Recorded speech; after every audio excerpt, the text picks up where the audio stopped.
Hello YouTubers and tech lovers out there, Kshitish Kumar again here from Horizon Tech for You। और Horizon Tech for You के आज के इस episode में हम एक बहुत ही इंटरेस्टिंग टॉपिक के ऊपर बात करने वाले हैं, जो कि है मेमोरी फ्रीक्वेंसी। अगर आपने कभी रैम परचेज़ की है या अपनी जो सिस्टम में लगी हुई मेमोरी है, रैंडम एक्सेस मेमोरी, रैम की जो फ्रीक्वेंसी है उसके बारे में बात करने वाले हैं।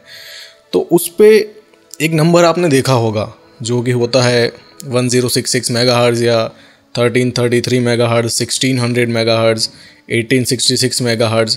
तो ये जो सारे नंबर्स हैं ये क्या है, फर्स्ट ऑफ ऑल मैं ये आपको समझाऊंगा। उसके बाद एक क्वेश्चन है जिसका मैं आंसर करूंगा। बहुत सारे यूज़र्स मुझे पूछते हैं और पूछा जाता है ये सवाल, और ये एक कम्युनिटी में बहुत पॉपुलर टॉपिक है कि आपको हायर फ्रीक्वेंसी वाली रैम लेनी चाहिए या नहीं, या नया आप परचेज़ करने जा रहे हो, सिस्टम पूरा बिल्ड कर रहे हो, या अपनी जो एग्जिस्टिंग रैम है उसको अपग्रेड करना चाहते हो, तो आपको कितनी फ्रीक्वेंसी की रैम लेनी चाहिए, और आपका मदरबोर्ड और सीपीयू जो चिपसेट है वो कितनी फ्रीक्वेंसी सपोर्ट करता है, और वो मैक्सिमम फ्रीक्वेंसी जितनी सपोर्ट करता है उतनी मैक्सिमम फ्रीक्वेंसी की रैम आपको लगानी चाहिए, हायर क्लॉक वाली रैम आपको लगानी चाहिए या नहीं, ये हम बात करेंगे।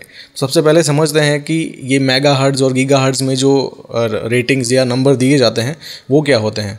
तो वो एक बेसिकली उसकी बिल्कुल सिंपल शब्दों में अगर मैं आपको समझाऊँ तो वो स्पीड है उसकी, उस पर्टिकुलर स्पीड पे वो रैम वर्क करेगी। प्रोसेसर के साथ रैम कनेक्टेड होती है, जैसे मैंने अपने रैम वाले वीडियो में समझाया था। रैम का काम क्या है कि प्रोसेसर को जितना भी डेटा चाहिए होता है प्रोसेस करने के लिए, वो टेम्पररी बेसिस पे सारा का सारा डेटा रैम में होता है। तो प्रोसेसर जो भी वैल्यूज़, जो भी डेटा डिमांड करता है प्रोसेस करने के लिए, कुछ ना कुछ उसे डेटा चाहिए। प्रोसेसर का काम है प्रोसेसिंग करना, तो कुछ ना कुछ उसे डेटा चाहिए प्रोसेसिंग करने के लिए। वो सारा का सारा डेटा रैम में अवेलेबल होता है। तो रैम की जो स्पीड है वो जितनी ज़्यादा होगी उतनी ज़्यादा स्पीड से वो प्रोसेसर को डेटा दे पाएगा, इतनी ज़्यादा साइकिल में। ठीक है, ये जो फ्रीक्वेंसीज़ है वो साइकिल्स में, हर्ट्ज़ में मेज़र की जाती है। फॉर एग्जांपल 1600 मेगाहर्ट्ज़ की अगर हम बात करें तो वो 1600 मिलियन हर्ट्ज़ की फ्रीक्वेंसी पे काम करती है वो पर्टिकुलर रैम। वो उसकी मैक्सिमम फ्रीक्वेंसी होती है। डेफिनेटली आप उसे ओवर क्लॉक और अंडर क्लॉक भी कर सकते हो, लेकिन वो हम किसी और वीडियो में बात करेंगे, अभी नहीं बात करेंगे। तो वो जो पर्टिकुलर रैम है, वो जो मेमोरी है, वो इतनी जल्दी रिफ़्रेश करेगी अपने आप को, यानी कि इतनी जल्दी इतनी साइकिल्स में वो वर्क कर पाएगी। हर एक नई साइकिल के साथ नया डेटा राइट कर पाएगी, नया डेटा रीड कर पाएगी। ठीक है, ये एक बेसिक कंसेप्ट है। जितनी ज़्यादा फ्रीक्वेंसी होगी उतनी ज़्यादा स्पीड मिलेगी। आप इन शॉर्ट अगर समझना चाहो, जितनी ज़्यादा होगी फ्रीक्वेंसी तो आपको उतनी ज़्यादा उसमें स्पीड मिलेगी, रीड एंड राइट परफॉर्मेंस मिलेगा, डेटा कॉपिंग परफॉर्मेंस मिलेगा। अगर हम सिंथेटिक बेंचमार्किंग की बात करें तो ये हो गई एक बेसिक बात कि मेमोरी की फ्रीक्वेंसी क्या होती है। और आपका जो चिपसेट होता है या आपका जो सीपीयू है उसके थ्रू सपोर्टेड मेमोरी ही आपको अपने उसमें लगानी चाहिए मदरबोर्ड पे, या आपको परचेज़ करनी चाहिए। जैसे कि हम बात करें कि कोई चिपसेट है जो 1066 मेगाहर्ट्ज़ से लेके 1866 मेगाहर्ट्ज़ तक की रैम सपोर्ट करता है, यानी कि उस पर्टिकुलर मदरबोर्ड पे आप 1066 मेगाहर्ट्ज़ की रैम भी लगा सकते हो, 1333 मेगाहर्ट्ज़ की रैम भी लगा सकते हो, 1600 मेगाहर्ट्ज़ की रैम भी लगा सकते हो, और 1866 मेगाहर्ट्ज़ की भी रैम लगा सकते हो। ये कॉमन स्पीड्स हैं रैम की जगह जब हम बात करते हैं तो ये कॉमन मेमोरी फ्रीक्वेंसीज़ हैं जिस पे रैम वर्क करती है। 2133 भी होती है, 2400 भी होती है, 2800 भी होती है, 3000 मेगाहर्ट्ज़ भी होती है, 334 भी होती है। अगर हम DDR4 की बात करें तो 3.4 गीगाहर्ट्ज़ कह सकते हो आप उसे, 3400 मेगाहर्ट्ज़, और 36 और 4000 मेगाहर्ट्ज़ तक भी रैम हायर फ्रीक्वेंसीज़ में अवेलेबल है। तो आपको जो भी फ्रीक्वेंसी है वो आपके मदरबोर्ड के थ्रू सपोर्टेड है, आपके चिपसेट के थ्रू सपोर्टेड है, वही रैम आपको अपने सिस्टम में लगानी चाहिए। अब क्वेश्चन ये राइज होता है कि कितनी फ्रीक्वेंसी की रैम हमें लेनी चाहिए। अगर नई रैम लेनी है, नया सिस्टम बिल्ड कर रहे हो, या अपनी जो ऑलरेडी लगी हुई रैम है उसको अपग्रेड करना है, तो कितनी फ्रीक्वेंसी की रैम लेनी चाहिए। तो आपका जो मदरबोर्ड है वो तो काफ़ी अच्छी रेंज में फ्रीक्वेंसी सपोर्ट करता होगा, यानी कि 1333 मेगाहर्ट्ज़ से लेके 2133 मेगाहर्ट्ज़ तक कोई ऐसा मदरबोर्ड है, या 2400 मेगाहर्ट्ज़ तक सपोर्टेड है। यहाँ पे हम DDR3 और DDR4 की बात नहीं कर रहे हैं, दोनों पे अप्लाई होता है। तो कोई भी जनरेशन हो रैम की, डजेंट मैटर, लेकिन इतनी फ्रीक्वेंसी सपोर्टेड है अगर उस मदरबोर्ड के थ्रू या चिपसेट के थ्रू या उस प्रोसेसर के थ्रू।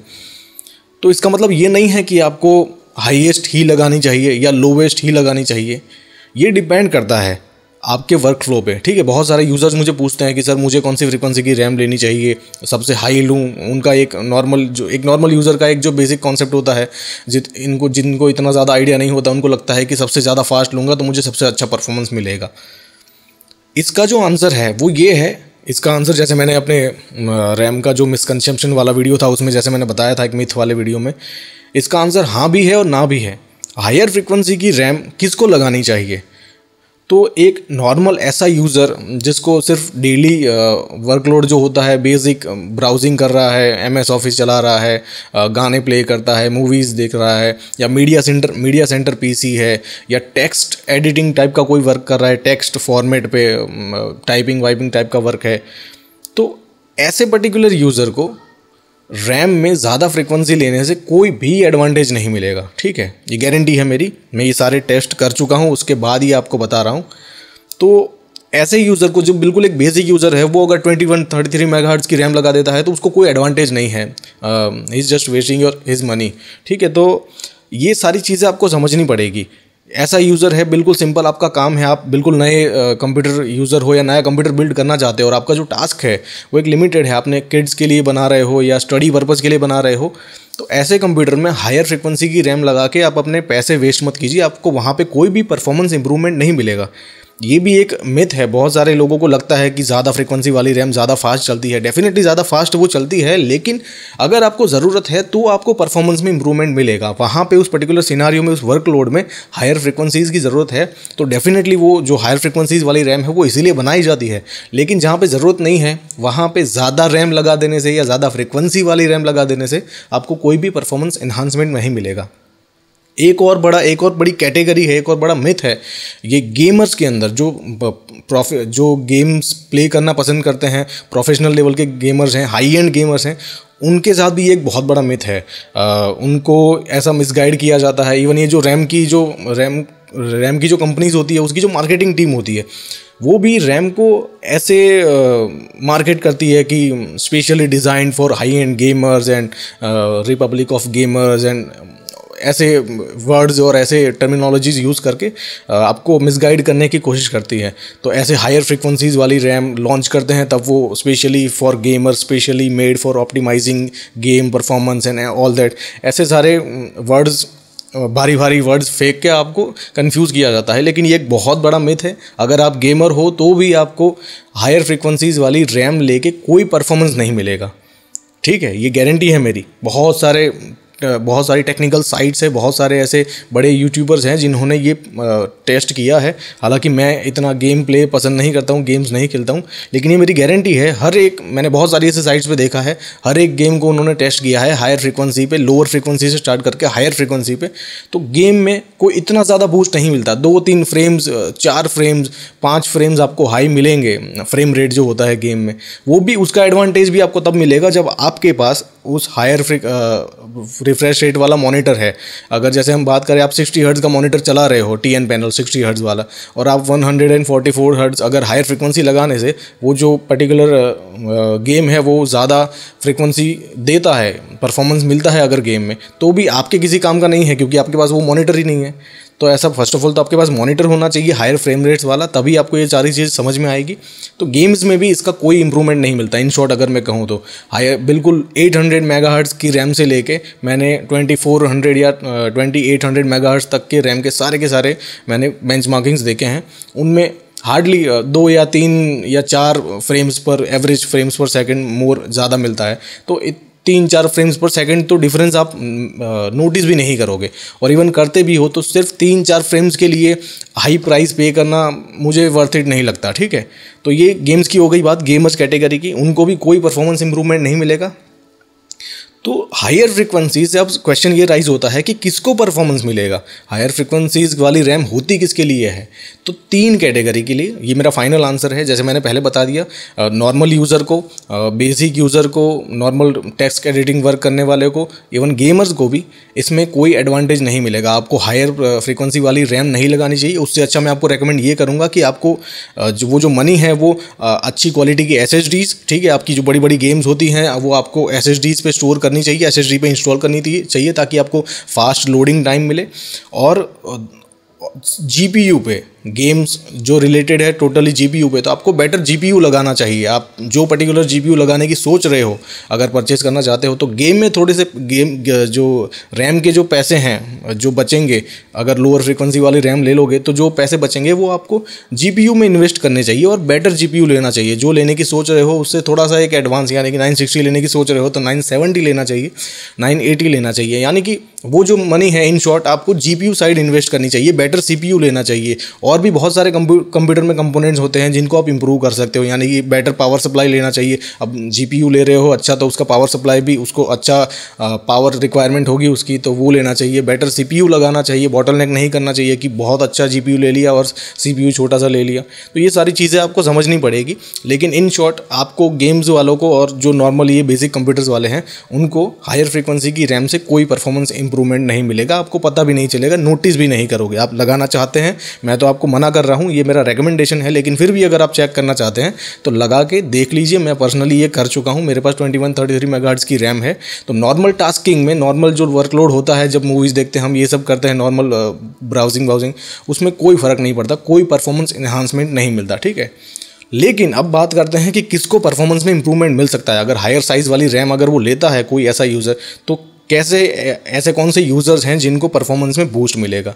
तो सबसे पहली जो कैटेगरी है वो है ऑन बोर्ड ग्राफिक्स वाले। अगर आप डेडिकेटेड आफ्टर मार्केट जो डिस्क्रीट ग्राफिक्स कार्ड होता है PCI एक्सप्रेस स्लॉट पे जो हम लगाते हैं, वो अगर आप यूज़ नहीं कर रहे हो, उसके इंस्टेड आप ऑन बोर्ड ग्राफिक्स अगर यूज़ कर रहे हो, वो भी गेम्स प्ले करने के लिए, मैं जो इंटेल के जो बेसिक ग्राफिक्स है उसकी बात नहीं कर रहा, जो HD ग्राफिक्स है, आइरिस ग्राफिक्स है, HD Pro, as well as अगर AMD साइड बात करें तो अगर आप APU यूज़ कर रहे हो, AMD का एक, वो अपने एक प्रोसेसर को अलग तरीके से मार्केट करते हैं APU, वो मैं फ्यूचर में समझाऊंगा APU क्या होता है, लेकिन उसमें ग्राफिक्स कोर ज़्यादा होती है और जो नॉर्मल कंप्यूटर कोर्स होती है वो कम होती है।